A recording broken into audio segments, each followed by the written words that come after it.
Crime ಕಾರ್ನರ್ಗೆ ಸ್ವಾಗತ. ನಾನು ಉಮರ್ ಫಾರೂಕ್.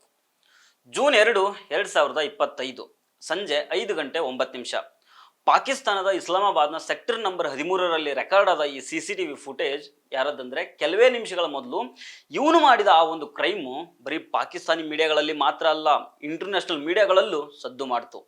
ಪಾಕಿಸ್ತಾನದ ಪಾಪ್ಯುಲರ್ ಇನ್ಸ್ಟಾಗ್ರಾಮ್ ಇನ್ಫ್ಲುಯೆನ್ಸರ್ 17 ವರ್ಷದ ಸನಾ ಯೂಸುಫ್ ಅವತ್ತು ಸಂಜೆ ಇಸ್ಲಾಮಾಬಾದ್ನಲ್ಲಿದ್ದ ತನ್ನ ಮನೇಲಿ ಇರ್ತಾಳೆ. ಸ್ವಲ್ಪ ಟೈಮ್ ಮೊದಲು ಅವಳ ತಾಯಿ ಮನೆಗೆ ಒಂದಿಷ್ಟು ಸಾಮಾನು ಬೇಕಾಗಿರುತ್ತೆ, ಅವನ ತರೋದಿಕ್ಕೆ ಅಂತ ಮಾರ್ಕೆಟ್ಗೆ ಹೋಗಿರ್ತಾರೆ. ಮಾರ್ಕೆಟ್ ಮನೆಗೆ ಹತ್ರ ಇರೋದ್ರಿಂದ ಹೋಗುವಾಗ ಮನೆ ಗೇಟ್ ಅನ್ನ ಲಾಕ್ ಮಾಡಿರೋದಿಲ್ಲ, ಹಾಗೆ ಬಿಟ್ಟು ಹೋಗ್ಬಿಡ್ತಾರೆ. ಇದನ್ನೇ ಚಾನ್ಸ್ ಅನ್ಕೊಂಡು ಇಲ್ಲಿ ಮಾರ್ಕ್ ಮಾಡಿ ತೋರಿಸ್ತಾ ಇದೀನಲ್ಲ, ಇದೇ ಜಾಗದಲ್ಲಿ ಒಬ್ಬ ವ್ಯಕ್ತಿ 3-4 ಗಂಟೆಗಳಿಂದ ಅವಿತ್ಕೊಂಡು ಕುಳ್ಕೊಂಡಿರ್ತಾನೆ. ಯಾಕಂದ್ರೆ ಚಾನ್ಸ್ ಸಿಕ್ತಿದ್ದಂಗೆನೆ ಆ ಮನೇಲಿ ನುಗ್ಗಿ ಹೋಗ್ಬೇಕು ಅನ್ನೋ ಕಾರಣಕ್ಕೆ ಆ ಜಾಗದಲ್ಲಿ ಔತ್ಕೊಂಡು ಕುಳ್ಕೊಂಡಿರ್ತಾನೆ. ಸನಾ ಯೂಸುಫ್ ತಾಯಿ ಮಾರ್ಕೆಟ್ಗೆ ಹೋಗಿರ್ತಾರೆ, ಆದ್ರೆ ಮನೇಲಿ ಸನಾ ಜೊತೆಗೆ ಅವಳ ಆಂಟಿ ಲತೀಫಾ ಶಾ ಕೂಡ ಇರ್ತಾರೆ. ಗೇಟ್ ಓಪನ್ ಇದ್ದಿದ್ರಿಂದ ಆರಾಮಾಗಿ ಆ ವ್ಯಕ್ತಿ ಮನೆಯೊಳಗೆ ಎಂಟ್ರಿ ಆಗ್ತಾನೆ. ಮುಂದೆ ನಿಂತ್ಕೊಂಡಿದ್ದ ಸನಾಳ ಆಂಟಿ ಲತೀಫಾಗೆ ಕೇಳ್ತಾನೆ, ಸನಾ ಎಲ್ಲಿದ್ದಾಳೆ ಅಂತ. ಆ ಕಡೆ ಅಂತೇಳಿ ಮೆಟ್ಟಿಲುಗಳ ಕಡೆ ಕೈ ತೋರಿಸುತ್ತಾ ಲತೀಫಾ ಹೇಳ್ತಾರೆ, ಸನಾ ಫಸ್ಟ್ ಫ್ಲೋರ್ ನಲ್ಲಿರೋ ರೂಮ್ ನಲ್ಲಿದ್ದಾಳೆ. ಆಗ ಮೆಟ್ಟಿಲು ಹತ್ಕೊಂಡು ಹೋದ ಆ ವ್ಯಕ್ತಿ ಜಾಸ್ತಿ ದೊಡ್ಡವನೇನಾಗಿರ್ಲಿಲ್ಲ, ಹೀಗಾಗಿ ಇವನು ಸನಾಳ ಫ್ರೆಂಡ್ ಆಗಿರ್ಬೋದು, ಮೀಟ್ ಮಾಡೋದಕ್ಕೆ ಬಂದಿರ್ಬೋದು ಅಂತ ಸನಾಳ ಆಂಟಿ ಲತೀಫಾ ಅನ್ಕೊಳ್ತಾರೆ. ಮೆಟ್ಲು ಹತ್ಕೊಂಡು ಹೋಗ್ತಿದ್ದಂಗೆನೆ ಆ ಹುಡುಗ ಸನಾಗೆ ಕೂಗಿ ಹೊರಗೆ ಕರೀತಾನೆ. 1-2 ನಿಮಿಷ ಆಗ್ತಿದ್ದಂಗೆನೆ ಸನಾ ಜೊತೆಗೆ ಜಗಳ ಮಾಡೋದಕ್ಕೆ ಶುರು ಮಾಡ್ತಾನೆ. ಗ್ರೌಂಡ್ ಫ್ಲೋರ್ ನಲ್ಲಿದ್ದ ಲತೀಫಾ ನೀರು ತಗೊಂಡು ಮೇಲೆ ಹೋಗ್ತಾ ಇರ್ತಾರೆ. ಆಗ ಒಂದು ಶಬ್ದ ಅವರ ಕಿವಿಗೆ ಬೀಳುತ್ತೆ. ಅದು ಏನಂದ್ರೆ ಸನಾ ಯೂಸುಫ್ ಆ ಹುಡುಗನಿಗೆ ಹೇಳ್ತಾ ಇರ್ತಾಳೆ, ನೀನು ಸ್ವಲ್ಪ ಹೊತ್ತು ಸುಮ್ಮನೆ ಇರು, ಮೊದಲು ಆರಾಮಾಗಿ ಕೂತ್ಕೊಂಡು ನೀರು ಕುಡಿ, ಇಲ್ಲೇನೂ ಮಾಡಬೇಡ, ಯಾಕಂದ್ರೆ ಮನೆ ಒಳಗೂ ಹೊರಗೂ ಎಲ್ಲ ಕಡೆ CC ಕ್ಯಾಮ್ರಾಗಳು ಇದಾವೆ ಅಂತ ಹೇಳ್ತಾಳೆ. ಇದೇ ಸನಾಳ ಕೊನೆಯ ಮಾತುಗಳಾಗಿದ್ವು. ಲತೀಫಾ ಆಂಟಿ ನೀರು ತಗೊಂಡು ಮೆಟ್ಲು ಹತ್ತುವಾಗ ಕೇಳಿಸ್ಕೊಂಡಿರ್ತಾರೆ. ಇದಾದ ಕೆಲವೇ ಸೆಕೆಂಡ್ಗಳ ನಂತರ 2 ಬಾರಿ ಗುಂಡಿನ ಸದ್ದು ಬರುತ್ತೆ. ಆಗ ಲತೀಫಾ ಆಂಟಿ ಓಡೋಡಿ ಸನಾ ಯೂಸುಫ್ ರೂಮ್ಗೆ ಹೋಗಿ ನೋಡ್ತಾರೆ. ಅಲ್ಲಿ ಸನಾ ರಕ್ತದ ಮಡುವಿನಲ್ಲಿ ಬಿದ್ದು ಒದ್ದಾಡ್ತಾ ಇರ್ತಾಳೆ. ಆ ಹುಡುಗ ಅಲ್ಲೇ ಬೆಡ್ ಮೇಲೆ ಬಿದ್ದಿದ್ದ ಸನಾಳ ಮೊಬೈಲ್ ಚೆಕ್ ಮಾಡ್ತಾ ಇರ್ತಾನೆ. ಸನಾಳ ಆಂಟಿ ಲತೀಫಾ ಬಂದಿದ್ದನ್ನ ನೋಡಿದ ಆ ಹುಡುಗ ಅವರ ಹಣೆಗೂ ಪಿಸ್ತೂಲ್ ಇಟ್ಟು ಹೆದರಿಸ್ತಾನೆ. ಆಮೇಲೆ ಅಲ್ಲಿಂದ ಓಡೋಗ್ತಾನೆ. CCTV ಫುಟೇಜ್ ನಲ್ಲಿ ಅವನು ಓಡಿ ಹೋಗ್ತಿರೋದು ಕೂಡ ರೆಕಾರ್ಡ್ ಆಗುತ್ತೆ. ಅವನು ಸನಾ ಎದೆಗೆ 2 ಗುಂಡುಗಳನ್ನ ಹೊಡೆದಿರ್ತಾನೆ. ಆಸುಪಾಸಿದ್ದ ಜನ ಘಟನಾ ಸ್ಥಳಕ್ಕೆ ಬರ್ತಾರೆ. ಕೆಲವೇ ನಿಮಿಷಗಳಲ್ಲಿ ಸನಾ ತಾಯಿ ಫರ್ಜನಾ ಕೂಡ ಮನೆಗೆ ಬರ್ತಾರೆ. ಸನಾಳನ್ನ ತುರ್ತಾಗಿ ಆಸ್ಪತ್ರೆಗೆ ಕರ್ಕೊಂಡು ಹೋಗಿರ್ತಾರೆ. ಆದ್ರೆ ಅಷ್ಟೊತ್ತಿಗೆ ತುಂಬಾ ತಡ ಆಗ್ಬಿಟ್ಟಿರುತ್ತೆ. ಸನಾ ಸಾವಿನ ಕದವನ್ನ ತಟ್ಟಿಬಿಟ್ಟಿರ್ತಾಳೆ. ಈಗ ಕಾಡೋ ಪ್ರಶ್ನೆಗಳು ಏನಂದ್ರೆ, ಬರೀ ಒಂದು 17 ವರ್ಷದ ಹುಡುಗಿ ಜೊತೆ ಅದೇನ್ ದುಶ್ಮನಿ ಇತ್ತು, ಮನೆಗೆ ನುಗ್ಗಿ ಮರ್ಡರ್ ಮಾಡಿದ್ದಾನಂದ್ರೆ ಅದೇನ್ ಕಾರಣ ಇರ್ಬೋದು, ಹಾಗೆ ಸನಾ ಮೊಬೈಲ್ ನಲ್ಲಿ ಅಂತದ್ ಏನಿತ್ತು, ಅವನು ಯಾಕೆ ಅವಳ ಮೊಬೈಲ್ ತಗೊಂಡು ಓಡಿ ಹೋಗಿದ್ದ, ಇದನ್ನೆಲ್ಲ ಇವತ್ತು ಡಿಸ್ಕಸ್ ಮಾಡೋಣ. ಆದರೆ ಅದಕ್ಕೂ ಮೊದಲು ನೀವಿನ್ನೂ ನಮ್ಮ ಚಾನಲನ್ನು ಸಬ್ಸ್ಕ್ರೈಬ್ ಮಾಡಿಲ್ಲ ಅಂದರೆ ಸಬ್ಸ್ಕ್ರೈಬ್ ಮಾಡಿ, ಈ ವಿಡಿಯೋನ ಕೊನೆಯ ತನಕ ಮಿಸ್ ಮಾಡದೆ ನೋಡಿ.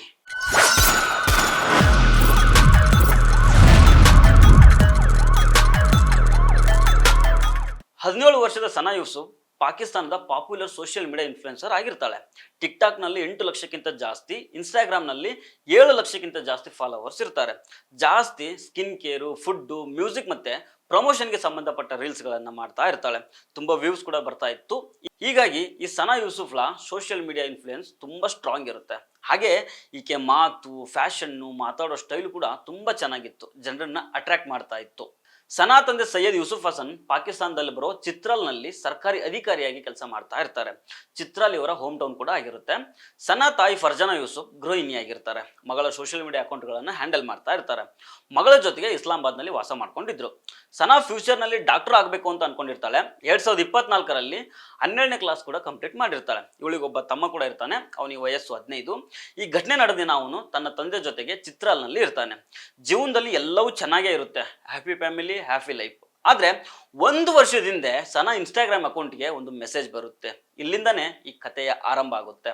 ಆ ಮೆಸೇಜ್ ಮಾಡಿದ್ದು ಯಾರಂದ್ರೆ 21 ವರ್ಷದ ಉಮರ್ ಹಯಾತ್.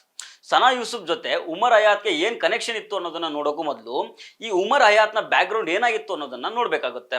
ಉಮರ್ ಹಯಾತ್ ತಾಯಿ ತೀರ್ಕೊಂಡಿರ್ತಾರೆ, ಹೀಗಾಗಿ ತಂದೆ ಆಶ್ರಯದಲ್ಲಿ ಬೆಳೆದಿರ್ತಾನೆ. ಇವನ ತಂದೆ ಒಬ್ಬ ಸರ್ಕಾರಿ ನೌಕರ ಆಗಿರ್ತಾರೆ, ಇತ್ತೀಚೆಗೆ ರಿಟೈರ್ಡ್ ಕೂಡ ಆಗಿರ್ತಾರೆ. ಹೀಗಾಗಿ ಪೆನ್ಷನ್ ಸಿಗ್ತಾ ಇತ್ತು. ಇದೇ ಪೆನ್ಷನ್ ದುಡ್ಡಲ್ಲಿ ಉಮರ್ ಹಯಾತ್ ತನ್ನ ಖರ್ಚನ್ನ ನೋಡ್ಕೊಳ್ತಾ ಇದ್ದ. ಇವನಿಗೇನು ಕೆಲಸ ಬಿಸ್ನೆಸ್ ಅಂತ ಇರೋದಿಲ್ಲ, ಒಬ್ಬ ನಿರುದ್ಯೋಗಿ, ದೊಡ್ಡ ಶೋಕಿಲಲ್ಲ ಬೇರೆ. ಶ್ರೀಮಂತನ ರೀತಿ ತೋರಿಸ್ಕೊಳ್ಳೋ ವಿಪರೀತ ತೆವಲು ಇರುತ್ತೆ ಇವನಿಗೆ. ಇವನ್ ಹೇಗಂದ್ರೆ ಸಾಲ ತೀರ್ಸೋಕೆ ಅಂತ ಅವ್ರ ಅಪ್ಪ ಇದ್ದಿದ್ದೊಂದು ಸೈಟ್ ಅನ್ನ ಮಾರಿರ್ತಾರೆ. ಅದೇ ದುಡ್ಡಲ್ಲಿ ಇವನು ಐಫೋನ್ ಅನ್ನ ತಗೊಂಡಿರ್ತಾನೆ. ಅದೇ ದುಡ್ಡಲ್ಲಿ ಯಾರದ್ದೋ ಕಾರನ್ನ ಬಾಡಿಗೆಗೆ ತಗೊಳ್ತಾ ಇರ್ತಾನೆ. ಫೋಟೋ ಶೂಟ್ ಮಾಡಿಸಿ ಇನ್ಸ್ಟಾಗ್ರಾಮ್ ನಲ್ಲಿ ಪೋಸ್ಟ್ ಮಾಡಿ ಬಿಲ್ಡಪ್ ತಗೊಳ್ತಾ ಇರ್ತಾನೆ. ಯಾರ್ದೋ ದುಡ್ಡು ಎಲ್ಲ ಮುಂದೆ ಜಾತ್ರೆ ಅಂತಾರಲ್ಲ, ಹಂಗೆ ಇವನು ಜೇಬಲ್ಲಿ 10 ರೂಪಾಯಿ ಇಟ್ಕೊಂಡು 100 ರೂಪಾಯಿ ಶೋಕಿ ಮಾಡ್ತಾ ಇದ್ದ. ಯಾಕಂದ್ರೆ ವಿಪರೀತ ಹುಡುಗಿ ರುಚ್ಚು. ಇನ್ಸ್ಟಾಗ್ರಾಮ್ ನಲ್ಲಿ ಶ್ರೀಮಂತರ ರೀತಿ ತೋರಿಸ್ಕೊಳ್ಳೋದು, ಹುಡುಗಿರನ್ನ ಕೊಲಾಬ್ಗೆ ಇನ್ವೈಟ್ ಮಾಡಿ ಅವ್ರ ಜೊತೆಗೆ ರೀಲ್ಸ್ ಮಾಡ್ತಾ ಇದ್ದ. ಪಾಕಿಸ್ತಾನದಲ್ಲಿ ಫೈಸಲಾಬಾದ್ ಅನ್ನೋ ಡಿಸ್ಟಿಕ್ ಇದೆ. ಅಲ್ಲೊಂದು ಜರನ್ವಾಲಾ ಅನ್ನೋ ಊರಿದೆ. ಅದು ಇವನ ಹೋಮ್ ಟೌನ್. ಭಾರಿ ಶ್ರೀಮಂತನ ರೀತಿ ಶೋಕಿ ಮಾಡ್ಬೇಕಾಗಿತ್ತಲ್ಲ, ಪಾಶ್ ಏರಿಯಾಗಳಿಗೆ ಹೋಗ್ತಾ ಇದ್ದ. ಅಲ್ಲೋಗಿ ವಿಡಿಯೋಸ್ ಅನ್ನ ಮಾಡ್ತಾ ಇದ್ದ. ಅಲ್ಲಿ ಬ್ಯಾಕ್ ಗ್ರೌಂಡ್ ನಲ್ಲಿ ಕಾಣ್ತಾ ಇದ್ದ ಕಾರು ಬಂಗ್ಲೆಗಳು ನಂದೇ ಅಂತ ಹೇಳ್ಕೊಂಡು ಇನ್ಸ್ಟಾಗ್ರಾಮ್ ನಲ್ಲಿ ಹುಡುಗಿರಿಗೆ ಕಾಗೆ ಹಾರಿಸ್ತಾ ಇದ್ದ. ಇವನ ಹಣೆಬರ ಬರೀ ಸುಳ್ಳಲ್ಲೇ ಇತ್ತು. ಇವನ ಇನ್ಸ್ಟಾಗ್ರಾಮ್ ನಲ್ಲಿ ಇದ್ದಿದ್ದೆಲ್ಲ ಸತ್ಯಕ್ಕೆ ಅದೆಷ್ಟೋ ಕಿಲೋಮೀಟರ್ ದೂರದಲ್ಲಿ ಇರ್ತಾ ಇತ್ತು.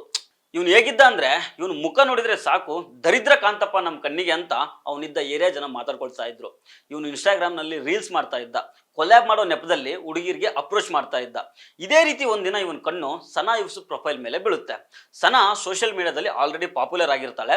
ಹೀಗಾಗಿ ಬೇರೆ ಹುಡುಗಿರಿಗೆ ಅಪ್ರೋಚ್ ಮಾಡ್ದಂಗೆ ಇವಳನ್ನ ಮಾಡೋದಕ್ಕೆ ಆಗಲ್ಲ ಅನ್ನೋದನ್ನ ಉಮರ್ ಹಯಾತ್ ಚೆನ್ನಾಗಿ ಅರ್ಥ ಮಾಡ್ಕೊಂಡಿರ್ತಾನೆ. ಹೀಗಾಗಿ ಬ್ರ್ಯಾಂಡ್ ಡೀಲ್ಸ್ ಹೆಸರಲ್ಲಿ ಸನಾಗೆ ಮೆಸೇಜ್ ಮಾಡ್ತಾನೆ.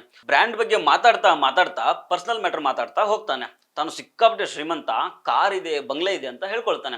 ಹೇಗಿದ್ರು ತನ್ನ ಪ್ರೊಫೈಲ್ ಅನ್ನ ಅಪ್ಪನಿಂದ ಪೀಡಿಸಿ ತಗೊಂಡಿರೋ ದುಡ್ಡು, ಬಾಡಿಗೆಗೆ ತಗೊಂಡಿರೋ ಬಟ್ಟೆ, ಕಾರುಗಳೆಲ್ಲ ಮೇಂಟೈನ್ ಮಾಡ್ಕೊಂಡು ಬಂದಿರ್ತಾನೆ. ಸನಾ ಹೇಗಿದ್ರು ಪಾಪ್ಯುಲರ್ ಇನ್ಸ್ಟಾಗ್ರಾಮ್ ಅಲ್ವಾ, ಹೀಗಾಗಿ ಬ್ರ್ಯಾಂಡ್ಗಳ ಪ್ರಮೋಷನ್ ಬಗ್ಗೆ ಮೆಸೇಜ್ ಬರೋದು ಕಾಮನ್ನು. ಹೀಗಾಗಿ ಇವನ ಮೆಸೇಜ್ಗಳನ್ನು ಕೂಡ ನಾರ್ಮಲ್ ವೇನಲ್ಲೇ ನೋಡ್ತಾ ಇರ್ತಾಳೆ, ಟೆಕ್ಸ್ಟ್ ಮಾಡ್ತಾ ಇರ್ತಾಳೆ. ಆದ್ರೆ ಉಮರ್ ಹಯಾತ್ ಏನಂತ ಅನ್ಕೊಂಡಿರ್ತಾನೆ, ಬೇರೆ ಹುಡುಗಿರ ರೀತಿ ಸನಾ ಕೂಡ ನನ್ನ ತಿರುಪೆ ಸೋಕಿಗೆ ಫಿದಾ ಆಗ್ಬಿಡ್ತಾಳೆ, ನನ್ನ ಮೀಟ್ ಮಾಡೋದಕ್ಕೆ ಕರೆದ ತಕ್ಷಣ ಓಡೋಡ್ ಬಂದ್ಬಿಡ್ತಾಳೆ ಅಂತ ಅನ್ಕೊಂಡಿರ್ತಾನೆ. ಆದ್ರೆ ಸನಾ ಪೊಲೈಟ್ಲಿ ಅವನನ್ನ ಮೀಟ್ ಮಾಡೋದಕ್ಕೆ ನೋ ಅಂದ್ಬಿಡ್ತಾಳೆ. ಈಗ ನಾನು ಬಳಸಿದ ನೋ ಅನ್ನೋ ಪದನ ನೆನಪಿನಲ್ಲಿ ಇಟ್ಕೊಳ್ಳಿ. ಇದೇ ನೋ ಅನ್ನೋ ಒಂದು ವರ್ಡು ಒಂದು ಮರ್ಡರ್ಗೆ ಕಾರಣ ಆಗುತ್ತೆ. ಅದು ನಿಮಗೆ ಮುಂದೆ ಗೊತ್ತಾಗುತ್ತೆ. ಇಲ್ಲಿ ಟರ್ನಿಂಗ್ ಪಾಯಿಂಟ್ ಏನಂದ್ರೆ, ಈ ಉಮರ್ ಹಯಾತ್ ನಂತ ಚಪ್ರಿಗಳು ನೋ ಮೀನ್ಸ್ ನೋ ಅನ್ನೋದನ್ನ ಅರ್ಥ ಮಾಡ್ಕೊಳ್ಳೋದೇ ಇಲ್ಲ ಅವರು. ಹೀಗಾಗಿ ಸನಾಳನ್ನ ಮೀಟ್ ಮಾಡಲೇಬೇಕು ಅಂತ ಬೇರೆ ದಾರಿ ನೋಡ್ತಾನೆ.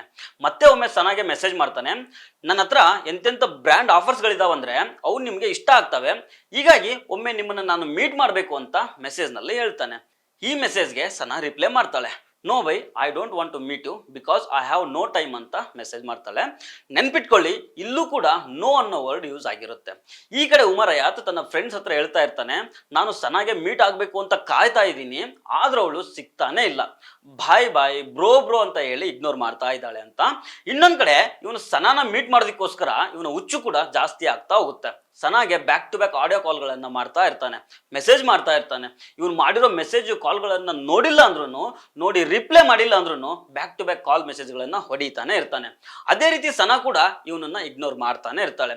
ಚಿಕ್ಕ ವಯಸ್ಸಾದ್ರೂ ಸನಾ ತುಂಬಾ ಸ್ಟ್ರಾಂಗ್ ಇರ್ತಾಳೆ. ತಾನೇನೇ ಮಾಡಿದ್ರು ಮನೆಯಲ್ಲಿ ತನ್ನ ತಾಯಿ ಹತ್ರ ಮುಕ್ತವಾಗಿ ಹೇಳ್ಕೊಳ್ತಾ ಇರ್ತಾಳೆ. ಹಾಗೆ ಈ ಉಮರ್ ಹಯಾತ್ ಮೀಟ್ ಮಾಡೋದಕ್ಕೋಸ್ಕರ ಪದೇ ಪದೇ ಟಾರ್ಚರ್ ಮಾಡ್ತಾ ಇದ್ದಾನೆ ಅನ್ನೋದನ್ನು ಕೂಡ ಹೇಳ್ಕೊಂಡಿರ್ತಾಳೆ. ಹೇಗಿದ್ರು ಇನ್ಫ್ಲೂಯೆನ್ಸರ್ ಅಲ್ವಾ, ಸಿಕ್ಕಾಪಟ್ಟೆ ಮೆಸೇಜ್ಗಳು ಬರ್ತಾ ಇರ್ತವೆ. ಕೆಲವರು ಮೀಟ್ ಮಾಡಬೇಕು ಅಂತಾರೆ, ಲವ್ ಮಾಡಬೇಕು ಅಂತಾರೆ, ಮದುವೆ ಆಗ್ತೀನಿ ಅಂತಾರೆ. ಇಂಥವೆಲ್ಲ ಮೆಸೇಜ್ಗಳನ್ನ ನೋಡಿ ಇಗ್ನೋರ್ ಮಾಡ್ತಾ ಇದ್ದ ಸನಾ ಈ ಉಮರ್ ಹಯಾತ್ ನನ್ನ ಕೂಡ ಅದೇ ರೀತಿ ಅವಾಯ್ಡ್ ಮಾಡ್ತಾ ಬಂದಿರ್ತಾಳೆ. यार वो वाला सीन नहीं है, हम लोग मेंटल ब्रेकडाउन नहीं सह सकते, हम लोग बहुत चिल है. ಆದ್ರೆ ಇಲ್ಲೊಂದು ಎಡ್ವರ್ಟ್ ಆಗ್ಬಿಡುತ್ತೆ. ಏನಂದ್ರೆ ಆರಂಭದಲ್ಲಿ ಸನಾ ಮತ್ತು ಉಮರ್ ಇಬ್ರು ಬ್ರ್ಯಾಂಡ್ಗಳ ಪ್ರಮೋಷನ್ ಬಗ್ಗೆ ಮಾತಾಡ್ತಾ ಇದ್ರಲ್ಲ, ಆವತ್ತಲ್ಲಿ ಸನಾ ಮನೆ ಅಡ್ರೆಸ್ ಅನ್ನ ಈ ಉಮರ್ ಹಯಾತ್ ತಿಳ್ಕೊಂಡಿರ್ತಾನೆ. ಇಲ್ಲಿ ಎಡ್ವರ್ಟ್ ಆಗಿದ್ದೆ ಅಂದ್ರೆ ಇನ್ಸ್ಟಾಗ್ರಾಮ್ ಮೂಲಕನೇ ಅವಳ ಬರ್ತ್ಡೇ ಬಗ್ಗೆ ತಿಳ್ಕೊಂಡಿರ್ತಾನೆ. ಹಾಗೆ ಮೇ ತಿಂಗಳಲ್ಲಿ 29ನೇ ತಾರೀಕು ಅವಳ ಬರ್ತ್ಡೇ ಇದ್ದಾಗ ಸಿಕ್ಕಾಪಟ್ಟೆ ಕಾಸ್ಟ್ಲಿ ಗಿಫ್ಟ್ಗಳನ್ನ ತಗೊಳ್ತಾನೆ. ಒಂದು ಫಾರ್ಚುನರ್ ಕಾರನ್ನ ಬಾಡಿಗೆಗೆ ತಗೊಳ್ತಾನೆ. ಬರ್ತ್ಡೇ ದಿನ ಅವಳನ್ನ ಮೀಟ್ ಮಾಡಿ ವಿಶ್ ಮಾಡೋಣ ಅಂತ ತನ್ನ ಹುಟ್ಟೂರಾದ ಜರಾನವಾಲಾದಿಂದ ಇಸ್ಲಾಮಾಬಾದ್ಗೆ ಹೋಗ್ತಾನೆ. ಸನಾ ಮನೆ ಮುಂದೆ ಬಂದು ನಿಂತ್ಕೊಳ್ತಾನೆ. ಉಮರ್ ಹಯಾತ್ ಮನೆ ಮುಂದೆ ಬಂದು ನಿಂತ್ಕೊಂಡಿದ್ದನ್ನು ನೋಡಿದ ಸನಾಗೆ ಶಾಕ್ ಆಗ್ಬಿಡುತ್ತೆ. ಓಡೋಡಿ ಗೇಟ್ ಹತ್ರ ಬರ್ತಾಳೆ, ಗೇಟ್ ನಿಂದಲೇ ವಾಪಸ್ ಕಳಿಸ್ಬಿಡ್ತಾಳೆ. ಇದೇ ಘಟನೆ ನೋಡಿ ಉಮರ್ ಹಯಾತ್ ನಂತ ಟಾಕ್ಸಿಕ್ ವ್ಯಕ್ತಿಗೆ ಮತ್ತಷ್ಟು ಮೆಣಸಿನಕಾಯಿ ಇಟ್ಟಂಗೆ ಆಗಿತ್ತು. ಅದೆಷ್ಟು ಧೈರ್ಯ ಅವಳಿಗೆ, ಮನೆ ತನಕ ಹೋದ್ರೂ ಮಾತಾಡೋದಕ್ಕೆ ನೋ ಅನ್ಲು ಅಂತ ಮತ್ತಷ್ಟು ಕುದಿಯೋದಕ್ಕೆ ಶುರು ಮಾಡ್ತಾನೆ. ಹೇಗಿದ್ರು ಹೆವಿ ಟಾಕ್ಸಿಕ್ ಆಗಿದ್ನಲ್ಲ ಇವಳು ನನಗೆ ಸಿಕ್ಕಿಲ್ಲ ಅಂದ್ರೆ ಬೇರೆ ಯಾರಿಗೂ ಸಿಗಬಾರ್ದು ಅನ್ನೋ ಯೋಚನೆ ಇವನ್ ತಲೆಗೆ ಬರುತ್ತೆ. ಇದಾದ್ಮೇಲೆ ಜೂನ್ 2ನೇ ತಾರೀಕಿಗೆ ತನ್ನ ಬರ್ತ್ಡೇ ಸೆಲೆಬ್ರೇಟ್ ಮಾಡ್ತಾ ಇದ್ದ ವಿಡಿಯೋವನ್ನ ಇನ್ಸ್ಟಾಗ್ರಾಮ್ ನಲ್ಲಿ ಸನಾ ಪೋಸ್ಟ್ ಮಾಡ್ತಾಳೆ. ಇದನ್ನ ನೋಡಿದ ಉಮರ್ ಹಯಾತ್ ಏನ್ ಅನ್ಕೋತಾನಂದ್ರೆ, ಇಷ್ಟು ದೂರದಿಂದ ಹೋದ್ರೂ ನನಗೆ ಮರ್ಯಾದೆ ಕೊಡ್ಲಿಲ್ಲ, ಈಗ ಬೇರೆಯವ್ರ ಜೊತೆ ಎಂಜಾಯ್ ಮಾಡ್ತಾ ಇದ್ದಾಳೆ ಅಂತ ಮತ್ತಷ್ಟು ಕುದಿಯೋದಿಕ್ಕೆ ಶುರು ಮಾಡ್ತಾನೆ. ಈಗ ಅವನಿಗೆ ಸನಾ ಮೇಲೆ ಅಟ್ರಾಕ್ಷನ್ ಇರಲಿಲ್ಲ, ಪ್ರೀತಿ ಇರಲಿಲ್ಲ, ಬರೀ ಸೇಡ್ ತೀರ್ಸ್ಕೊಳ್ಬೇಕು ಅನ್ನೋ ಹಠ ಮಾತ್ರ ಇರುತ್ತೆ. ಹಾಗೆ ಜೂನ್ 2ನೇ ತಾರೀಕಿಗೆ ಸನಾ ಮನೆ ಮುಂದೆ ಬಂದು ಓಡಾಡ್ತಾ ಇರ್ತಾನೆ. ಸನಾ ಹೊರಗೆ ಬರೋದನ್ನ ಹೋಗೋದನ್ನ ಏನಾದ್ರೂ ಆಗುತ್ತಾ ಅಂತ ವಾಚ್ ಮಾಡ್ತಾ ಇರ್ತಾನೆ. 1-2 ತಾಸು ವೇಟ್ ಮಾಡ್ತಿದ್ದಂಗೆನೆ ಅವನಿಗೊಂದು ಚಾನ್ಸು ಸಿಕ್ಕೇ ಬಿಡುತ್ತೆ. ಸಂಜೆ 5 ಗಂಟೆ ಸುಮಾರಿಗೆ ಸನಾ ತಾಯಿ ಮನೆಯಿಂದ ಆಚೆ ಬರ್ತಾರೆ. ಮೇನ್ ಗೇಟ್ ಅನ್ಲಾಕ್ ಆಗಿರುತ್ತೆ. ಮನೆಯಲ್ಲಿದ್ದ ಸನಾ ಆಂಟಿ ಲತೀಫಾಗೆ ಇವನು ಯಾರು ಅನ್ನೋದೇ ಗೊತ್ತಿರೋದಿಲ್ಲ. ಏನೋ ಫ್ರೆಂಡ್ ಇರ್ಬೋದು ಅಂತ ಅನ್ಕೊಂಡಿರ್ತಾರೆ. ಉಮರ್ ಹಯಾತ್ ಮರ್ಡರ್ ಮಾಡಬೇಕು ಅನ್ನೋ ಉದ್ದೇಶದಿಂದಲೇ ಬಂದಿರ್ತಾನೆ.